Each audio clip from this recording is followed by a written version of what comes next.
The creature was buffeted by the fierce wind. Misha couldn't believe it was real had he not seen it in person.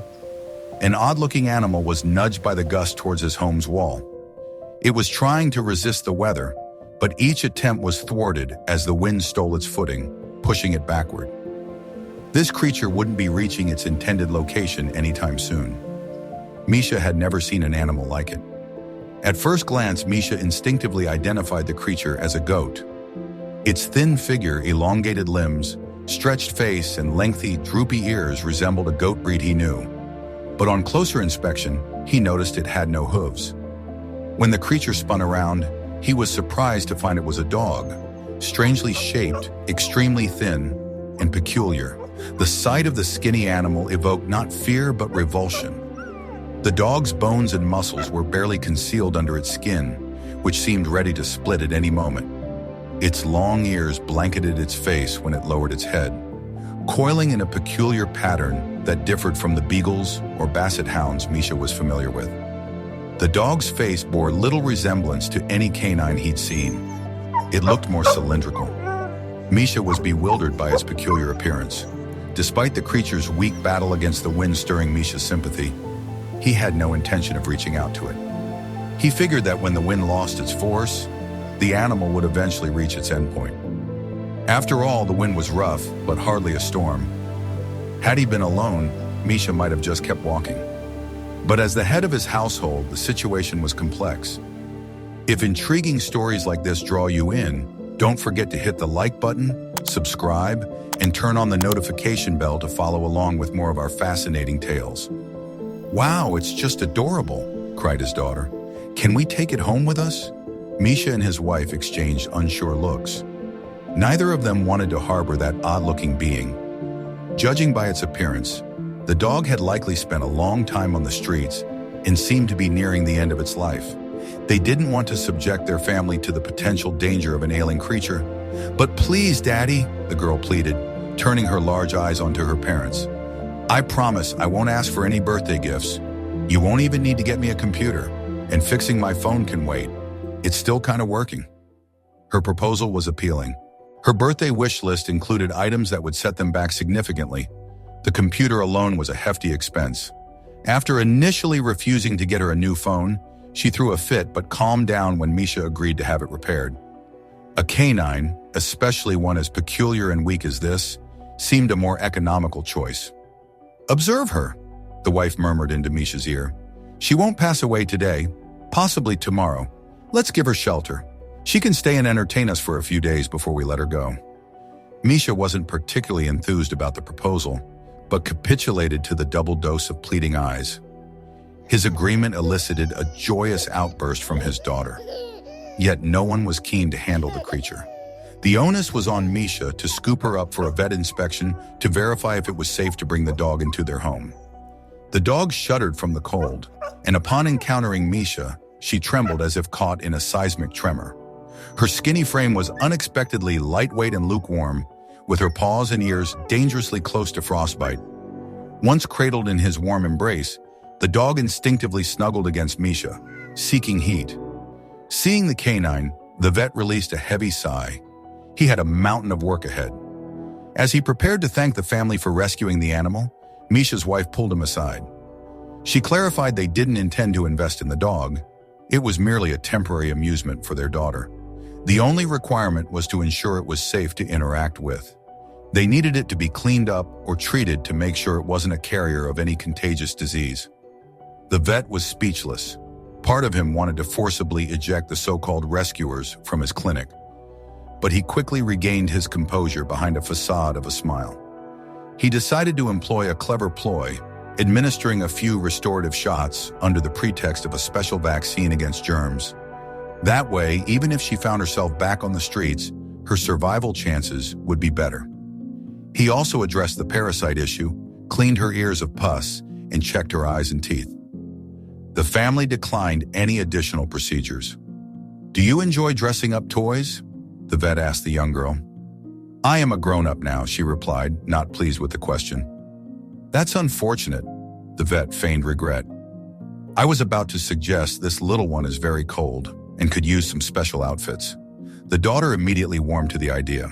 On their journey home, not only was Misha cradling the dog, but he was also lugging a bag of canine costumes said to complement the color of her eyes, a claim made by a pet store consultant. Misha had hoped his wife would manage this, but she too was soon swept off her feet upon seeing the fascinating range of costumes. No one listened to Misha's disagreements. Included were 3 multicolored leads, an adorned collar, chic feeding bowls, and an entire animal nest that coordinated with the hallway motifs. As he paid for such opulence, Misha questioned if acquiring a PC would have been less expensive. But by then, there was no room for change. His wife and daughter were enraged and unstoppable. They named the canine Emily, but fondly referred to her as Pusha. Initially, the creature seemed puzzled about which title to acknowledge, but eventually Pusha reigned. Misha wasn't thrilled about this. He was tasked with the dog's walks, and when a robust man with a beard hollered, "Pusha, where are you?" Through the park, it looked humorous. The dog was brilliant. For a time, Misha suspected a dog trainer had tutored her, but he later dismissed this thought. No one could have dedicated such resources and energy to a creature just to abandon her outside. Pusha was not of pure lineage. More accurately, she was a crossbred mix of so many various breeds that it would be a challenge to determine each one. The animal possessed such an unusual appearance that Misha was skeptical about who might want to adopt her. He couldn't fathom how he surrendered to Persuasion. Pusha displayed unique characteristics. During the initial days, she remained hidden beneath the living room recliner. It required extensive coaxing to get her to venture outdoors. She seemed less affected by the cold when clad in clothing, not quivering like a trembling leaf. So during the early stages, she wore her outfits even inside the apartment. Clothes were a new concept for Pusha, but she didn't attempt to tear the strange fabric. She quickly understood the comfort it provided and relished it. Pusha did not utilize her bed until her favorite couch cushion was positioned beneath her chosen armchair. She devoured meals swiftly and ravenously, which was unsurprising given her skinny stature. She hesitated to venture outside, shuddering at loud noises and striving to stay close to her humans. Misha kept anticipating his daughter losing interest in this novelty. Surprisingly, the girl and the dog forged a bond. When his daughter was home, Pusha engaged with her joyfully. But the moment the girl departed for school or activities, the animal would retreat to her hiding spot under the chair. Indeed, his daughter abandoned most of the presents for her birthday. Instead of a mountain of gifts wrapped in colorful paper, she decided to spend her special day at a spacious cafe where dogs were welcome. Even though Pusha tended to keep her distance from other pups, on that day she decided to make an exception. She joyfully engaged in a game of tag with the other dogs at the cafe. Regular meals slowly transformed Pusha's lean and bony body. Initially, her thin legs began to fill out, and her ribs became less visible. Gradually, her sides became fuller, making her overall appearance more appealing. As she put on weight, she no longer trembled in the cold, and her custom-made outfits were no longer needed. While taking their usual walk, Misha noticed that even a strong gust of wind couldn't dislodge Pusha from her comfortable position on his lap anymore. Nearly half a year had passed since the family first met Pusha, and Misha had to accept that their furry friend would be part of their lives for a long time. The realization hit him when his wife automatically filled their shopping cart with chicken necks and cottage cheese at the grocery store without needing a prompt. Their child also began putting her tempting sneakers away on the closet's top shelf upon returning home from school. Misha started rising 20 minutes ahead of his alarm to enjoy a cup of coffee before Pusha's routine morning walk. Unexpectedly, he found himself growing fond of this new daily pattern. While the rest of the house still slumbered, he relished his standalone caffeine fix before joining Pusha for a fresh morning walk. Initially regarded as a penalty for his misdeeds, Misha now found a profound appreciation for these early morning rises. He also began bonding with other early rising dog walkers. The once bothersome idea of taking out Pusha after their child was done playing had ceased to cross his mind. Pusha began looking cuter and behaved in an overall friendlier manner. She ventured from her hiding spot under the chair, moved her bed into their child's room, and made it her chosen sleeping spot right next to their child's bed. Pusha would loyally sit at Misha's wife's feet in the kitchen, never pestering Misha about anything, and happily providing him with quiet companionship, allowing him a serene coffee-drinking experience. Though things seemed to be settling down, an unexpected turn of events took place. Pusha encountered her original owner. Or did he find her? It depends on how one chooses to view it. This extraordinary event happened on a day off when the family planned a beach getaway, accompanied by a delightful barbecue. Of course, Pusha was included in this outing. Initially, Pusha energetically played with their child, took a dip in the water, and delighted the beachgoers by joyfully chasing the waves. Suddenly, the creature became alarmed, let out a soft cry, and darted behind the thermal bag. This reaction astonished Misha, as he had never witnessed such discretion from the canine. Misha assumed that a booming water scooter or the clamor from nearby youngsters engrossed in beach games might have scared Pusha. Kneeling beside her, Misha tried coaxing the frightened creature out. The dog complied, albeit shaking. Observing keenly, Misha discovered that neither the bustle nor any mechanical noise seemed to affect her, leaving him baffled. Then Pusha cried softly, lowered her head, and endeavored to cuddle against Misha's leg. Suddenly, they were overshadowed by figures. "Skinny, how did you end up here?" a voice rang out in astonishment. "You know Pusha?" Misha asked for clarification. "And who is Pusha? Who even names their dogs like that?" "This is Skinny, my pet. I lost her around 6 months back. Looked everywhere for her, but in vain," came the reply. This was the moment when, if this were fiction, a storm would have erupted. However, in reality, on the beach, the bright sun shone annoyingly, while people around them continued their amusement, oblivious to the minor calamity that had befallen a specific family. Misha's daughter swiftly grasped the situation, held the dog close, and began crying. Misha's wife clutched the child in an attempt to soothe her, while Misha tried to think logically. He isolated the former pet owner and began explaining the condition in which they found Pusha abandoned, exaggerating some aspects and narrating the bravery involved in rescuing her. He emphasized the bond Pusha shared with his child to generate sympathy, even pleading to let the dog stay with them. He was ready to offer money to keep Pusha. However, the rightful owner remained rigid.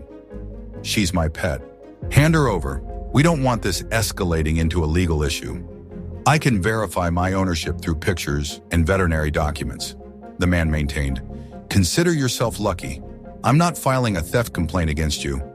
How could I believe you found Skinny on a path instead of stealing her from my home?"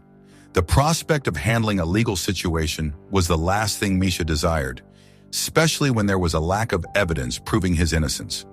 Nobody from their family had taken any images of Pusha when they first found her. Her frail and skeletal appearance at that time wasn't the kind of memory they wanted to preserve. They hadn't kept any receipts or documents related to their vet visits, something Misha never thought he would need in the future. The veterinarian interacted with countless animals daily. Relying solely on his memory would have been careless. What could he do? The only option was to return the dog to her rightful owner. Pusha, however, was unwilling to budge. She whimpered, sought refuge behind Misha's legs, and displayed no discernible excitement upon seeing her owner again. "It appears she's reluctant to go with you," Misha observed. "Perhaps we can reach a compromise. What's your price?" The stranger dismissively shrugged off Misha's proposition. He quickly seized the dog and made off with her. Pusha struggled to free herself, but to no avail. The poor animal's mournful cry echoed through the air as she vanished among a line of parked cars. The mood plummeted. The allure of barbecue and the sea faded. The family packed their belongings and embarked on the journey home, oblivious to the fact that at the other end of the car park, Pusha's leash was being torn. The patrolling officers, however, were not so oblivious. In a locked car under the blazing sun, anyone would suffer from intense heat, especially a small dog. This kind of animal negligence was on the verge of warning sanctions. Therefore, the officers set off on a beach patrol in search of the careless owner. The negligent owner was pitching water rides using a microphone. When he heard his car's license plate number being announced at the beach, he appeared swiftly. He attempted to convince the officers that he was just briefly picking up his belongings from the beach and was returning to his car. The police, being lenient, decided to issue a warning and oversaw the man's return to his vehicle. It was only after the car departed the beach that the patrols could redirect their focus elsewhere. "Despicable man," the negligent owner muttered to himself. He grumbled all the way, promising Pusha a hard life. Pusha, however, remained silent. She hunched under the seat, trying to take short breaths. The fear caused the fur along her back to bristle. While she couldn't comprehend the individual words, she picked up on the fury in the man's voice.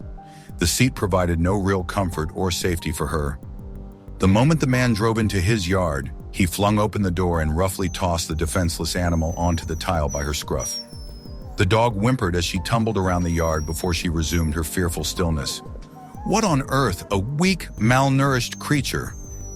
"Where did you find her?" exclaimed a woman who appeared at the commotion. The man recounted his unusual encounter. The woman studied the dog with meticulous attention. "She's been well taken care of. Look at her. She's just like any other normal pet. Why didn't you just sell her to them?" "I could have profited from this," the man regretted. "I don't desire wealth. I want this beast to endure, to perish as she once caused me anguish." "You're overstating it," the woman dismissed.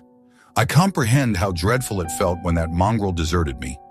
Allow her to experience the consequences now. Be aware that she is oblivious to the happenings here," the lady pointed out. "I am indifferent. If I can't affect her and cause her pain, then I'll transfer it onto the canine." "Proceed as you like," the woman gestured unconcernedly. "Just bear in mind I won't feed your pet." And hence the canine's trials began again. She wasn't provided nourishment, wasn't permitted to bathe, and remained tethered in a private residence's outdoor area. Her only salvation came from a man-made pond she could reach. The last time, she had turned emaciated, her collar slipping from her scrawny neck.